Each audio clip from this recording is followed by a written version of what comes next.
Hi hello నమస్తే, welcome to our channel. నేను సిరి. నార్మల్గా అయితే అప్పు ఇచ్చేంత వరకు మనం వాళ్ళ వెనకాల తిరిగి వాళ్ళ దగ్గర నుంచి అయితే అప్పు ఎట్లయినా తెచ్చుకొని మంచిగా ఎంజాయ్ చేస్తాం. కొంతమంది కష్టాలు ఉన్నారు కాబట్టి చాలా నిజాయితీగా వాళ్ళ అప్పును కూడా తీర్చేస్తూ ఉంటారు. కాకపోతే కొంతమంది మాత్రం అప్పు ఇచ్చిన తర్వాత అడుగుతుంటే ఈ మధ్య కాలంలో ఏంటంటే సెనైడ్ పెట్టి అప్పిచ్చిన వాళ్ళని చంపేస్తున్నారు. సో అసలు ఆ కథ ఏంది, ఎక్కడ జరిగింది ఏందనేది మనకు వివరించడానికి ఈరోజు మనతో పాటు ఉన్నారు ప్రముఖ సినీ క్రిటిక్ దాసరి విజ్ఞాన్ గారు. నమస్కారం అండి. నమస్తే సార్, ఇప్పుడు చూస్తుంటే మామూలుగా మనం అప్పులు తెచ్చుకుంటాం, పద్ధతిగా వడ్డీ కట్టో లేకపోతే మొత్తానికి ఎట్లా ఉన్నా తీర్చేసే వాళ్ళు కొంతమంది ఉంటే, ఇప్పుడు ప్రస్తుత కాలంలో ఏంటంటే అప్పు ఇచ్చిన వాళ్ళు అప్పు అడుగుతుంటే వాళ్ళకి సైనైడ్ ఇచ్చి చంపేస్తున్న ఉదాంతాలు మనం చూస్తున్నాం. అసలు ఏంటంటే అంటే ఇప్పుడు అప్పు ఇవ్వాలన్నారు, వాళ్ళు నిజంగా కష్టాలు ఉన్నా కూడా అప్పు ఇవ్వాలంటే భయం వేస్తున్న పరిస్థితుల్లో ఏర్పడినాయని అనుకోవచ్చు. మరి ఇప్పుడు మరి సో మన తెనాలికి చెందినటువంటి ఎడ్ల లింగయ్య కాలనీ వీళ్ళందరూ ఉండేది. సో మన ప్రధాన నిందితురాలు ఎవరైతే ఉన్నారో మడియాల వెంకటేశ్వరి, ఈమెను ముద్దుగా బుజ్జి అని పిలిచేవాళ్ళు అక్కడ. మడియాల ఎందుకు వచ్చిన యాక్చువల్గా గొంతు వీళ్ళ ఇంటి పేరు. ఓకే, పెళ్ళయింది, హస్బెండ్ వదిలేసింది. సో ఆ ఇంటి పేరు అలా ఉంది, అంత ఇంకా విడాకుల వల్ల. ఈమె ఏం చేసింది, యాక్చువల్గా సిఏ కోర్స్ చేసి మధ్యలో ఆపేసింది. వెల్ ఎడ్యుకేటెడ్, ఎంసీఏ చేసింది, సిఏ కోర్స్ కూడా మధ్యలో ఆపేసింది. అండ్ నెక్స్ట్ కంబోడియా వెళ్ళింది. అక్కడికి వెళ్ళి ఆ ఎంసీఏ ఏదైతే మాస్టర్ ఆఫ్ కంప్యూటర్ అప్లికేషన్స్లో బాగా ప్రావీణ్యం సంపాదించింది కదా, దాన్ని బేస్ చేసుకొని అక్కడ ఉద్యోగం సంపాదించి, ఆ ఉద్యోగం ఏంటంటే సైబర్ నేరాల ఉద్యోగం. అంటే బాగానే దొరికింది, మంచిగా చేసింది. యాక్చువల్గా చెప్పండి, జనాలు మన వాళ్ళని ఇక్కడ నుంచి తీసుకెళ్ళి కిడ్నాపులు చేసి అక్కడ పని చేయించే వాళ్ళని చూసాం మనం. ఈమె చాలా ఇష్టంగా చేసింది. ఆ తర్వాత కొంచెం హెల్త్ ఇష్యూస్, అంటే అక్కడ ఫుడ్ పడల, మొత్తం కంబోడియా వాతావరణం, ఫుడ్, కల్చర్ అవన్నీ పడలేక వచ్చేసింది. వచ్చి ఇక్కడే ఉంటుంది. సో తెనాలిలో తల్లితో పాటు ఉంటుంది. తల్లి గొంతు రమణమ్మ, వీళ్ళిద్దరు కలిసి ఉంటున్నారు. వీళ్ళకి ఏమైందో తెలియదు కానీ డబ్బులేం లేవు, సంపాదన ఇంకా లేవు, అక్కడిక్కడ అప్పులు చేస్తూ ఉన్నారు. అయినా సరే ఏదో ఒకటి కావాలి. మేనత్త ఉంది, నా శుభలక్ష్మి, ఎక్కడ మార్కాపురంలో. సో మేనత్త దగ్గర కొంచెం డబ్బులు ఉన్నాయి, ఆమెకి ముందు వెనక ఎవడు లేడు. సో ఆమె ఆస్తి మనకు రాసిస్తే బాగుంటుంది అని ఒక వికృతమైన ఆలోచన వచ్చింది. సో ఆమె ఒకవేళ చచ్చిపోయినా అది వీళ్ళే తెచ్చుకోవచ్చు, అంటే ఇంకా ఆమెకు వీళ్ళు తప్ప ఇంకెవరు లేరు ఆ టైపు. ఆమెను అడిగితే మరి రాసిస్తుందా, రాసి ఇవ్వదా, ఇంకెవరికన్నా రాస్తుందా, మనకంటే ఇస్తుందో ఇవ్వదో, ఎందుకైనా మంచిది అంటే. వీళ్ళందరికీ కూడా మద్యం అలవాట్లు ఉన్నాయి. అంటే మరీ ఎంత చదువులు చదివినా కానీ, మంచి చదువులు చదివినా అందరికీ మద్యం అలవాట్లు అయితే ఉన్నాయి. సో ఒకసారి వెళ్ళారు మార్కాపురానికి. వెళ్ళిన తర్వాత అత్తతో కూర్చొని ఏదో పండగ పబ్బ అనో చెప్పి మంచిగా మందు కలిపి తాగించుకున్నారు. ఆవిడకి కలిపిన పెగ్గులో మాత్రం సైనైడ్ వేశారు. ఆవిడ చనిపోయింది. ఆస్తినంతా తీసుకొచ్చి కొన్నాళ్ళు అలా బ్రతికారు. ఆ తర్వాత ఏమ్మా తీసుకొని 2-3 నెలలు అయింది, ఇంకా సంవత్సరాలు అయింది, ఇంకా ఇవ్వట్లేదు నా అప్పు అని నాగమ్మ అనే ఆవిడ అడిగింది. ఇది 2023, ఫస్ట్ హత్య జరిగింది 2022, ఇది 2023 ఆగస్టు, అంటే సంవత్సరం గ్యాప్ వచ్చిందిలే. మేనత్త ఆస్తి అంతా తినడానికి వీళ్ళకి సంవత్సరం పట్టింది. ఈవిడ దగ్గర అప్పు చేశారు.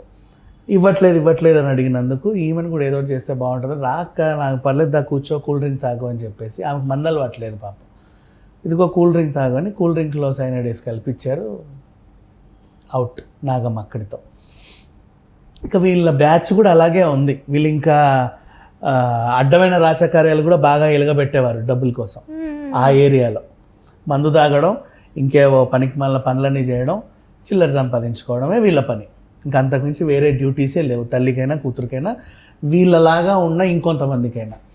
అయితే ఇక్కడ మళ్ళీ భూదేవి అనే ఒక ఫ్రెండ్, వీళ్ళ ఆయన అలియా పీసు, వాడి పేరు పీసు అలియాస్ గోషే అతని పేరు.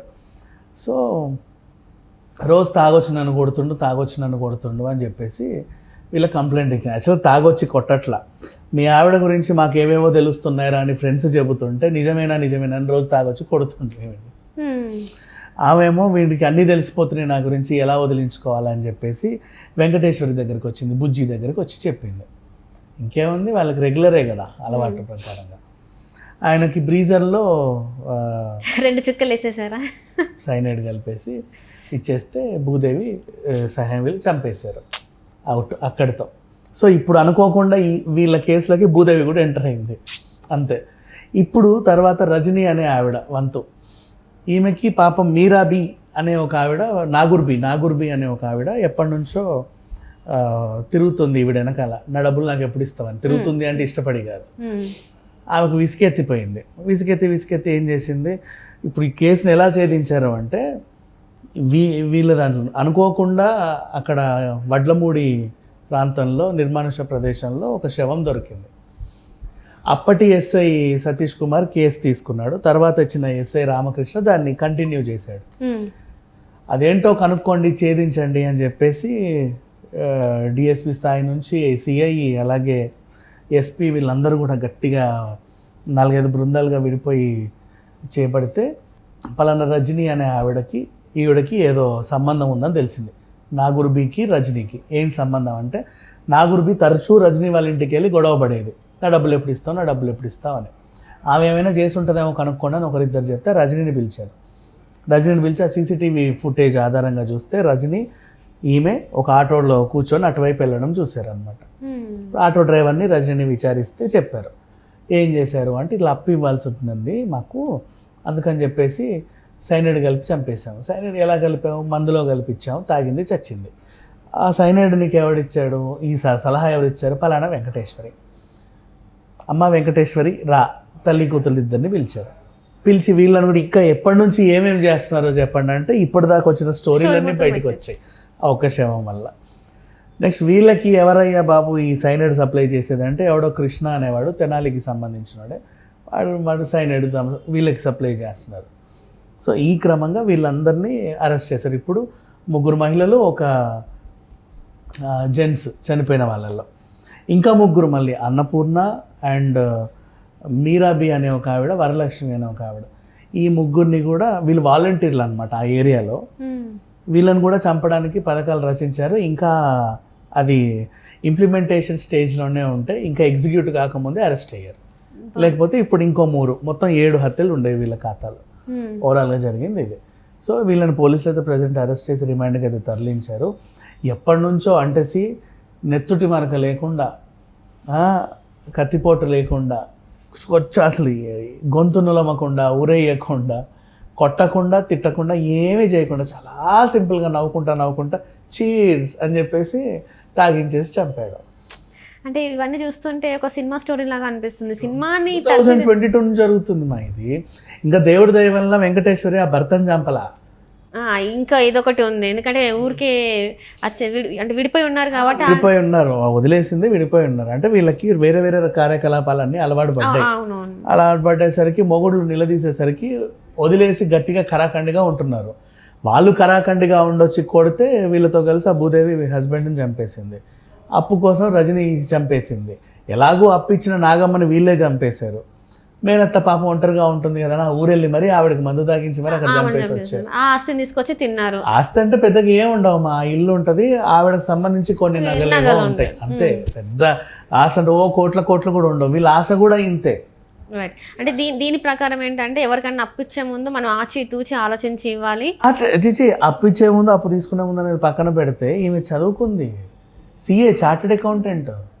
అంటే ఎట్లా మనం అంటే ఇప్పుడు ఎవరికైనా అప్పిస్తున్నప్పుడు అసలు వీళ్ళది ఏంటి అని ఆలోచించడానికి కూడా ఉండదు. ఎందుకంటే ఇంత చదువుకుంది కాబట్టి ఎట్లయినా ఏదైనా జాబ్ చేసి ఇస్తుంది కూడా చేసింది. అయ్యో విదేశాలకు వెళ్ళొచ్చింది, ఇంకా నమ్ముతారు జనాలు. ఎందుకు వెళ్ళొచ్చావంటే పాపం ఒంట్లో బాగాలేకొచ్చి, మరి అక్కడేం వెలగబెట్టొచ్చావో తెలియదు. రైట్. సో చూడాలి మరి ఈమెకి ఎలాంటి శిక్ష పడే అవకాశం ఉంది, వాళ్ళ మమ్మీకి ఎలాంటి శిక్ష పడే అవకాశం ఉంది. ఇంకా లైఫ్ వేస్తారు లేదా అంతే, అంతమించి ఇంకేం చేయరు. ఉరి శిక్షలు అయితే ఈ మధ్య కాలంలో అంటే మరి కఠినంగా ఆలోచిస్తే ఉరి శిక్ష పడే అవకాశం కూడా ఉంది. Right sir, right. Thank you so much.